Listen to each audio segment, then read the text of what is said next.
నమస్తే, welcome to speed news.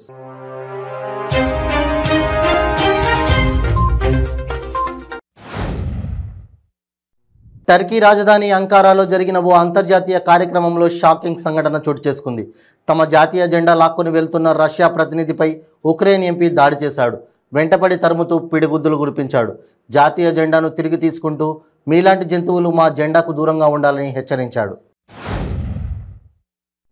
CLP నేత భట్టి విక్రమార్క చేపట్టిన పీపుల్స్ మార్చి పాదయాత్ర 50వ రోజుకు చేరుకున్న సందర్భంగా బీబీనగర్ మండలం గొల్లగూడెం గ్రామ శివారులో పిసిసి జనరల్ సెక్రటరీ నూతి సత్యనారాయణ ఆధ్వర్యంలో యాదాద్రి భువనగిరి జిల్లా కాంగ్రెస్ పార్టీ అధ్యక్షులు కుంభ అనిల్ కుమార్ రెడ్డి కేక్ కట్ చేసి భట్టి విక్రమార్కకు తినిపించారు. కుత్బుల్లాపూర్ నియోజకవర్గం జీడిమెట్లలో కల్తీ ఐస్ క్రీమ్ తయారీ కేంద్రంపై బాలానగర్ ఎస్ఓటి పోలీసులు దాడి చేశారు. ఎలాంటి అనుమతులు లేకుండా ప్రాణాంతక కెమికల్స్ ఉపయోగిస్తూ డెలిషియస్ ఐస్ క్రీమ్ పేరుతో విక్రయిస్తున్నట్లు పోలీసులు తెలిపారు. యాదాద్రి భువనగిరి జిల్లా అడ్డగూడూరు మండల పరిధిలోని బిక్కేరు వాగు నుండి ఇసుక తరలింపుకు ఎలాంటి అనుమతులు ఇవ్వొద్దని రైతులు ఆందోళన చేపట్టారు. మండల పరిధిలోని కోటమర్తి గ్రామ శివారులోని బిక్కేరు వాగులో ఇసుక మోతాదు మరియు గ్రౌండ్ వాటర్ నిల్వల సర్వే కోసం జిల్లా జాయింట్ కలెక్టర్ల ఆదేశాల మేరకు వచ్చిన మైనింగ్ మరియు గ్రౌండ్ వాటర్ అధికారులను కాంగ్రెస్ పార్టీ నాయకుల ఆధ్వర్యంలో రైతులు అడ్డుకొని నిరసన తెలిపారు. ఎన్టీఆర్ జిల్లా నందిగామ అంబారుపేటలో అకాల వర్షాలకు నష్టపోయిన ధాన్యం మొక్కజొన్న పంటలను తెదేపా నేత మాజీ మంత్రి దేవినేని ఉమా, మాజీ ఎమ్మెల్యే తంగిరాల సౌమ్య పరిశీలించారు. ఈ సందర్భంగా ఆయన మాట్లాడుతూ 2200కి అమ్మిన మొక్కజొన్న నేడు 1500కు అడిగే దిక్కు లేదని, కొనేవాడు లేడని, రైతుల కళ్ళ నుంచి రక్తం వస్తుందన్నారు. ప్రముఖ పుణ్యక్షేత్రం ద్వారకా తిరుమల చిన వెంకన్న కళ్యాణ మహోత్సవం కన్నుల పండుగగా జరిగింది. శ్రీదేవి భూదేవి సమేతుడైన ఆ శ్రీనివాసుని కళ్యాణాన్ని తిలకించిన భక్తులు ఆనంద పారవశ్యంలో మునిగి తేలారు. స్వామివారి వివాహ మహోత్సవానికి ఆలయ తూర్పు రాజగోపురం ముందర అనివేటి మండపంలో ప్రత్యేక కళ్యాణ మండపాన్ని ఏర్పాటు చేశారు. ఉమ్మడి నెల్లూరు జిల్లా కుందుకూరు, అలిమిలి, వెడిచర్ల గ్రామాల మధ్యలో కనుమరాయి కొండ మీద వెలిసి ఉన్న శ్రీ లక్ష్మీ నారసింహస్వామివారి దేవస్థానంలో నారసింహస్వామి జయంతి వేడుకలు అంగరంగ వైభవంగా జరిగాయి. ఈ వేడుకలకు అశేష భక్త జనాలతో దేవాలయ ప్రాంగణమంతా కిక్కిరిసిపోయింది. ఆంధ్ర, కర్ణాటక రాష్ట్రాల సరిహద్దుల్లో హల్చల్ చేస్తున్న నకిలీ పోలీసుల ముఠా పోలీసులకు చిక్కింది. కాకి చొక్కా ముసుగులో ఆంధ్ర, కర్ణాటక సరిహద్దుల్లో వాహనాలను తనిఖీ చేసి నగదు వసూలు చేసేవారు.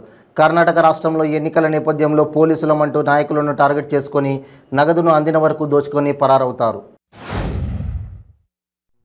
ప్రజా డాక్టర్గా పేరు పొంది పేద ప్రజలకు డాక్టర్ సిఆర్ రెడ్డి అందించిన సేవలు మరవలేనివని, ఆయన పవిత్ర ఆత్మకు శాంతి చేకూరాలని భగవంతుని ప్రార్థిస్తున్నామని తిరుపతి ఎంపీ గురుమూర్తి వెల్లడించారు. గూడూరు పట్టణంలోని డాక్టర్ సిఆర్ రెడ్డి నివాసంలో వారి కుటుంబ సభ్యులను ఎంపీ పరామర్శించారు. ఎన్టీఆర్ శత జయంతి వేడుకల్లో సూపర్ స్టార్ రజనీకాంత్ చంద్రబాబు విజనరీపై మాట్లాడిన మాటలు దుమారాన్ని రేపుతున్నాయి. దీనిపై వైసీపీ నేతలు ఘాటుగా స్పందిస్తున్నారు.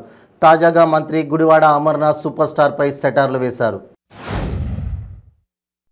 టీఎస్పీఎస్సీ పేపర్ లీక్ కేసులో సిట్ అధికారులు మరో ఇద్దరిని అరెస్ట్ చేశారు.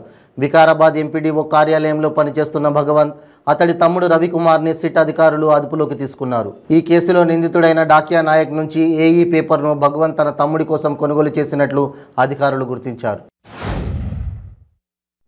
ఎన్సీపీ చీఫ్ పదవికి శరద్ పవార్ రాజీనామా చేసి రాజకీయ వర్గాల్లో కలకలం రేపారు. అయితే తన నిర్ణయాన్ని వెనక్కి తీసుకోవాలని ఆయన్ను సొంత పార్టీ నేతలు, కార్యకర్తలతో పాటు ఇతర పార్టీల నేతలు కూడా కోరుతున్నారు. కొత్త చీఫ్ ఎంపికపై ఏర్పాటైన కమిటీ కూడా శరద్ పవార్ రాజీనామాను తిరస్కరించింది. విశాఖ స్టీల్ ప్లాంట్ ప్రైవేటీకరణకు వ్యతిరేకంగా చేపట్టిన దీక్షలు నేటికి 813వ రోజుకు చేరుకున్నాయి. కూర్మన్నపాలెం శిబిరంలో ప్రజాశాంతి పార్టీ అధ్యక్షుడు కేఏ పాల్ ఒకరోజు దీక్షలో పాల్గొని దీక్షకు మద్దతు తెలిపారు. ఈ సందర్భంగా కేఏ పాల్ మాట్లాడుతూ విశాఖ స్టీల్ ప్లాంట్ను ప్రభుత్వ రంగంలో కొనసాగిస్తామని కేంద్ర ప్రభుత్వం వెంటనే ప్రకటించాలని డిమాండ్ చేశారు. రాష్ట్రంలో ఏ ఒక్క చిన్న సంఘటన జరిగినా అది తెలంగాణ రాష్ట్ర అభివృద్ధిపై తీవ్ర ప్రభావం చూపిస్తోందని, ఇలాంటి పరిస్థితుల్లో పోలీసు అధికారులు మరింత అప్రమత్తంగా ఉండాలని డీజీపీ అంజనీ కుమార్ పేర్కొన్నారు. జమ్మూ కాశ్మీర్లోని కిష్త్వాడ్ జిల్లా అటవీ ప్రాంతంలో నిన్న ఆర్మీ హెలికాప్టర్ కూలిన ఘటనలో తెలంగాణ అధికారి మృతి చెందారు. ఆయన పేరు పబ్బల్లా అనిల్. ఆయనది రాజన్న సిరిసిల్ల జిల్లా బోయినపల్లి మండలంలోని మల్కాపూర్ గ్రామం. ఆర్మీలో ఆయన సాంకేతిక నిపుణుడిగా పనిచేస్తున్నారు. ఎన్టీఆర్ శత జయంతి వేడుకల్లో సూపర్ స్టార్ రజనీకాంత్ చంద్రబాబు విజనరీపై మాట్లాడిన మాటలు దుమారాన్ని రేపుతున్నాయి. దీనిపై వైసీపీ నేతలు ఘాటుగా స్పందిస్తున్నారు.